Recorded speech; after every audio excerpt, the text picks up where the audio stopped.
अस्सलामुअलैकुम viewers, it's me Raheen and welcome back to the great mom.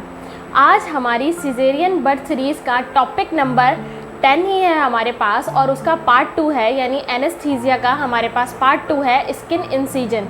ये क्या होता है, कितनी तरह का होता है, ये आज के वीडियो में हम डिस्कस करते हैं। तो चलें अपनी वीडियो स्टार्ट करते हैं। स्किन इंसिजन्स 2 टाइप के होते हैं। नंबर 1 हॉरिजॉन्टल, यानी जस्ट लाइक दैट, यानी इस तरह से कट लगता है उसमें आपकी बिकनी लाइन पे। सबसे पहले डिस्कस करते हैं हॉरिजॉन्टल स्किन इंसिजन को कि ये क्या होता है और इसमें क्या होता है। ज़्यादातर विमेंस के हॉरिजॉन्टल ही कट लगाया जाता है, यानी इंसिजन किया जाता है।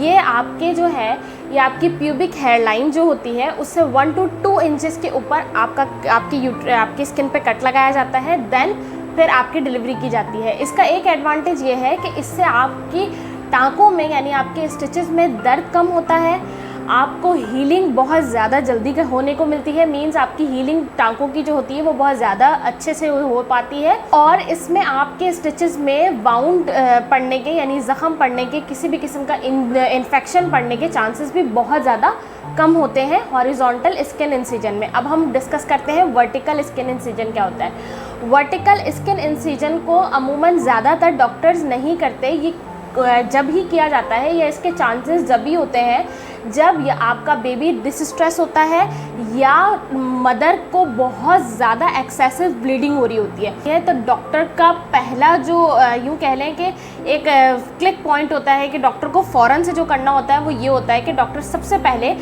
कोशिश करते हैं कि ऐसा, यानी आपकी जो मिड लाइन है, आपके एब्डोमेन की जो बिल्कुल मिड लाइन है उसमें कट लगाएं और रैपिडली जो है वो फ़ौरन यूट्रस तक पहुंच जाया जाए, ताकि फ़ौरन आपका यूट्रस पे कट लगा के देन बेबी को फ़ौरन से बाहर निकाल लिया जाए।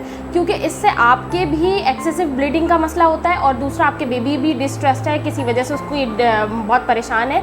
तो ये इसलिए ये एक इंसिजन जो है वो डॉक्टर करते हैं। इसमें जो दूसरी टाइप है हमारे पास वो है यूट्राइन इंसिजन्स। अब ये क्या होता है ये भी हम आपसे डिस्कस करते हैं। यूट्राइन इंसिजन्स की भी 2 टाइप्स ही होती हैं, ट्रांसफ़र और वर्टिकल। यानी ट्रांसफ़र मींस इस तरह से और वर्टिकल मींस इस तरह से।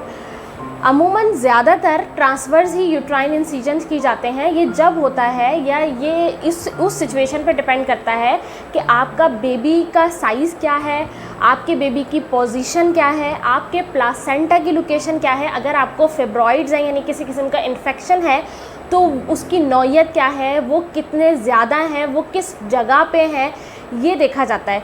तो इसीलिए डॉक्टर कोशिश करते हैं कि एक लार्ज सा बड़ा सा कट लगा के उसमें से फ़ौरन से यूट्रस में से बिना किसी ट्रॉमा के, क्योंकि इस सिचुएशन में बेबी को ट्रॉमा होने का बहुत ज़्यादा ख़तरा होता है, तो डॉक्टर की पहली कोशिश ये होती है कि इस तरह का यूट्राइन इंसिजन जब किया जाता है कि जब आपके बेबी को किसी किस्म के ट्रॉमा का मसला हो तो डॉक्टर फ़ौरन से कट लगा के देन यूट्रस से फ़ौरन बेबी को बाहर निकाल लेते हैं बिना किसी ट्रॉमा के अंदर मुब्तला किए हुए।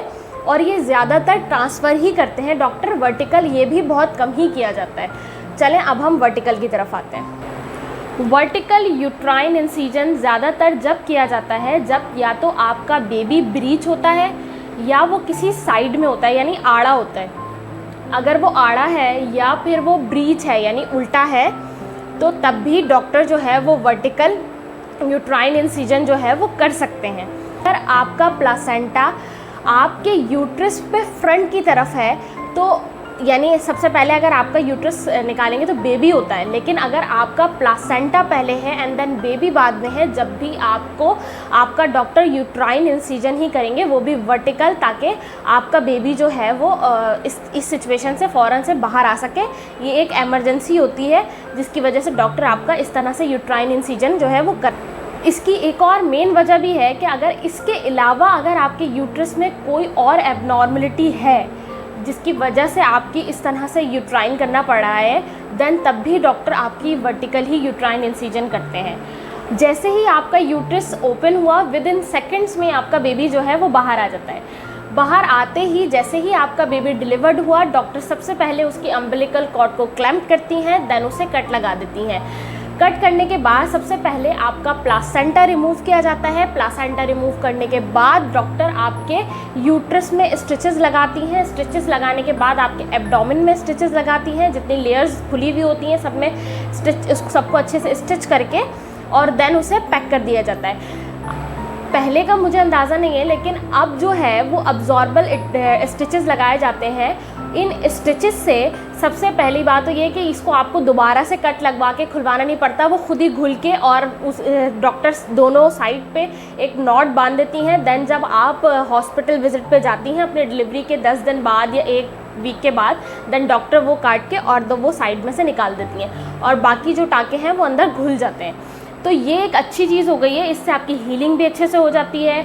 आपको किसी किस्म के दोबारा से स्टिचेस खुलवाने के लिए कोई तकलीफ़ बर्दाश्त नहीं करनी पड़ती थी, क्योंकि जैसे ही आपका बेबी एंड देन आप दोनों स्टेबल हो जाते हैं, डॉक्टर आपको आपका बेबी जो है वो दे देते हैं और आप अपने बेबी के साथ अपना मम्मी और बेबी टाइम जो है वो अच्छे से इंजॉय कर पाते हैं, अपने आप को बेबी से इंगेज कर पाते हैं, उसको अपने आप से इंगेज कर पाते हैं। ये एक बहुत ही ब्यूटीफुल, एक बहुत ही प्यारा मोमेंट होता है एक मदर से बेबी का।